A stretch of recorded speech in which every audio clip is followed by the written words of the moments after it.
Então, nós percebemos que essa revista aqui, nós clicamos nela, ela abriu, ela nos levou para a interface da própria revista, em que a gente pode estar tendo contato com os arquivos, tá? Mas nós temos outras opções a serem utilizadas aqui na parte de busca por periódico. Quais seriam elas? Bom, eu não sei qual revista que eu quero trabalhar e eu acredito que quero conhecer quais são as revistas. Eu tenho interesse, em conhecer essas revistas. Então, eu vou procurar a minha área do conhecimento. Nesse caso de vocês, a área da comunicação, ela está localizada nas ciências sociais aplicadas. Vou colocar, ele vai mostrar para mim que na área de comunicação existe 529, né, ao todo, revistas, tá?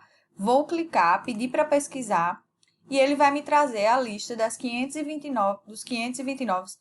Lembrando, esqueci de tirar o nome da revista que a gente tinha colocado, então ele não vai me trazer. Eu preciso apagar, é bom que esse erro aconteça para a gente poder ficar atento a esses detalhes que fazem toda a diferença. Então, peço para pesquisar somente a área de comunicação, sem nenhum nome, sem nenhum ISSN nessa barra de cima. E aí, ele vai me dar a lista dos 529 resultados. Mas nós também temos a opção de trabalharmos tão somente com periódicos revisados por pares, como vocês podem estar vendo aqui onde o cursor está passando. E o que seria periódicos revisados por pares? Bem, o nome pares quer dizer pessoas que têm a mesma competência, a mesma formação que a nossa. Então, quando a gente submete um artigo, não é assim, a gente submeteu o artigo e ele já vai ser publicado. Não. Geralmente, as revistas têm um sistema de avaliação chamado Sistema de Avaliação às Cegas.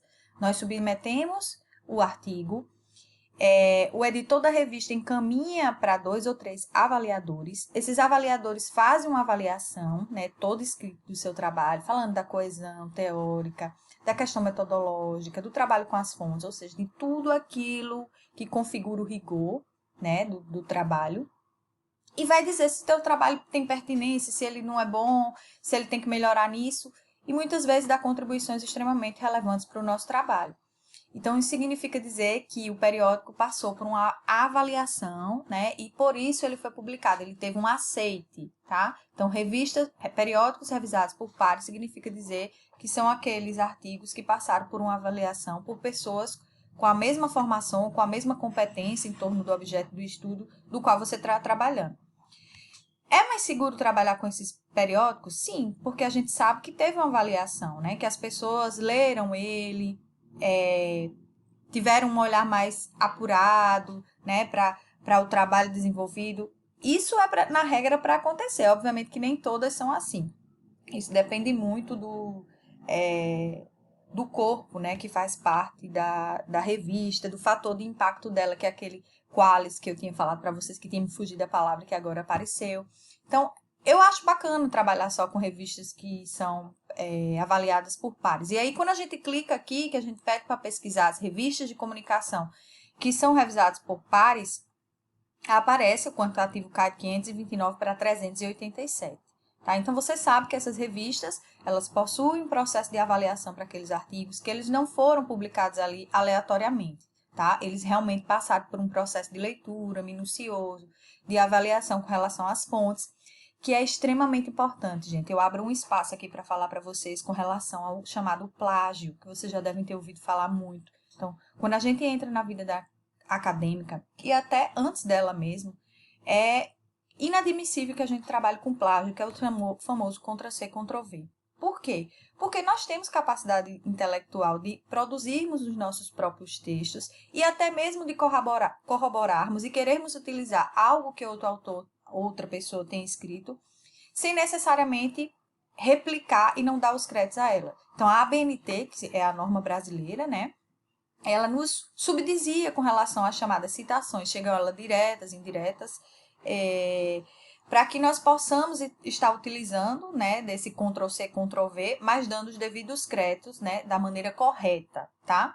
a partir do sobrenome do autor, do ano, da página, referenciando, colocando para a pessoa de onde você tirou aquilo, mostrando para ela que aquele pensamento, mesmo que você vá de encontro, mesmo que você aquilo cale no seu trabalho, naquilo que você está afirmando, naquilo que você está refletindo, não é seu, é de outro autor que já pensou igual aquilo que você queria pensar. Então, não cometam isso. Nós temos subsídios para que hoje em dia esses plágios sejam cada vez mais combatidos. Existem muitos farejadores, rastreadores de plágio que impossibilitam as pessoas de fazerem isso. Então, muitas pessoas são pegas, às vezes, na boca da defesa, né, de uma dissertação, de um TCC e de uma tese, tá? Então, utilizem das fontes, façam as leituras dos fichamentos de vocês e para colocar em prática a nossa escrita, a gente precisa de base. Não adianta eu abrir um Word, querer escrever se eu não tiver lido absolutamente nada. Então, de fato, você vai ter dificuldade para escrever.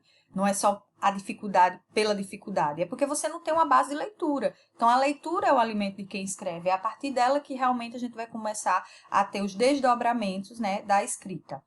Então, feito isso, abriu aqui para mim, né? Eu vou clicar aqui nessa ação mediática, estudos em comunicação e sociedade. Ele vai me dar as informações que são extremamente relevantes que a gente possa ler, tá? Mais uma vez eu abro espaço. Ah, eu quero um artigo de 2010. Não tô achando. Tá dizendo que tá disponível a revista para mim, mas não tô achando. Por quê? Porque aqui onde meu cursor está passando, está dizendo para mim que os artigos disponíveis nessa revista são a partir de 2011. Então, não tem como eu encontrar um artigo de 2010 aí. E aí, os fatores, né, de impacto, os quais que a gente tem aqui, que, como eu falei para vocês, isso vai ser modificado. Então, não tem como a gente levar muito em consideração essa avaliação ainda, embora ela ainda esteja em vigor, tá? Que são os quais por área de conhecimento. Então, aquilo que eu falei para vocês, que as áreas dialogam entre si. É muito difícil a gente encontrar uma revista genuinamente voltada tão somente para a área de comunicação. As áreas estão em diálogo entre elas, né?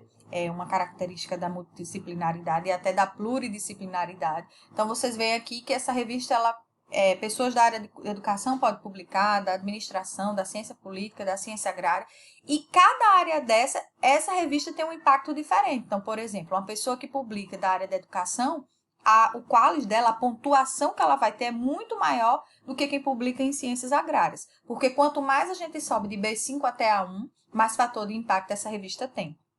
Certo? Então, feito isso, vimos que identificamos como pesquisar a partir das revistas revisadas por pares, que são aquelas revistas das pessoas que têm competência, né, na área que nós estamos falando, sobre o objeto que nós estamos falando, e trouxemos aqui para vocês a lista, né, dessas revistas, que é majoritariamente um número, né, muito maior de revistas em línguas estrangeiras do que brasileira. Isso aí, no campo da ciência em geral, a produção científica em língua inglesa é bem maior. Tá? Às vezes até uma exigência, a revista pode ser até brasileira, mas a exigência dela é que você publique em língua inglesa. Tá? Por quê? Por conta do alcance, né? Vai alcançar mais pessoas. E isso aí influencia em outros fatores, como a própria questão do impacto.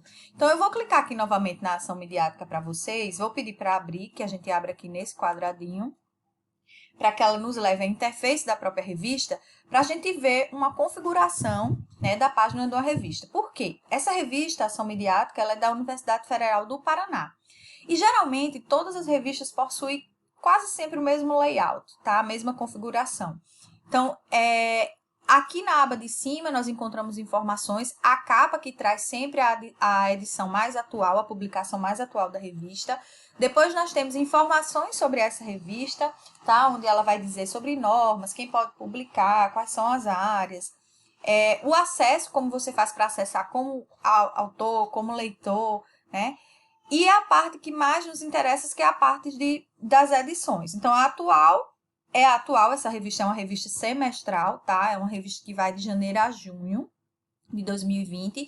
Ela apresenta o sumário para a gente e os títulos dos artigos, onde você pode já estar identificando o que é que realmente me interessa. E, geralmente, o que é que acontece? Essas revistas, elas possuem temáticas. Às vezes, a temática é aberta, livre, como eles chamam, mas, às vezes, elas são direcionadas. Então, por exemplo, aqui é um dossiê que trata sobre mitos, mídias e imaginários. Então, eles abriram, né, para as publicações, direcionando para essa temática. Então, as pessoas que publicavam, que produzem sobre esse tema, foram lá e submeteram os seus artigos à revista para saber se iam ser aceitos ou não. Então, do lado de cada título, nós temos os PDFs, tá? Eu clico no PDF e você tem a opção de ler na própria tela ou de fazer o download, que é aqui nessa setinha, atualmente, o que a gente já sabe, e clicar nela para fazer o download, tá?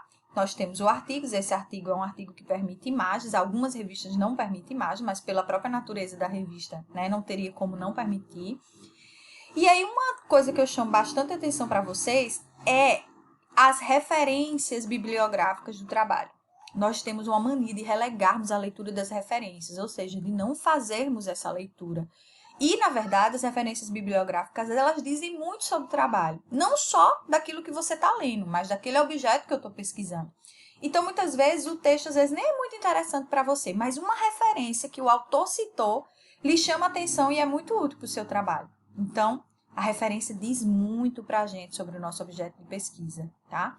Ela nos abre caminho, nos abre espaço para nós refletirmos, inclusive, sobre novas bibliografias que estão disponibilizadas e que o autor daquele artigo tiveram contato e estão direcionando para que a gente possa ir em busca, tá? Quando não disponível quando é um texto online, nós temos o próprio nome, né, do livro, do artigo, e aí nós vamos em buscas dos mesmos, ok?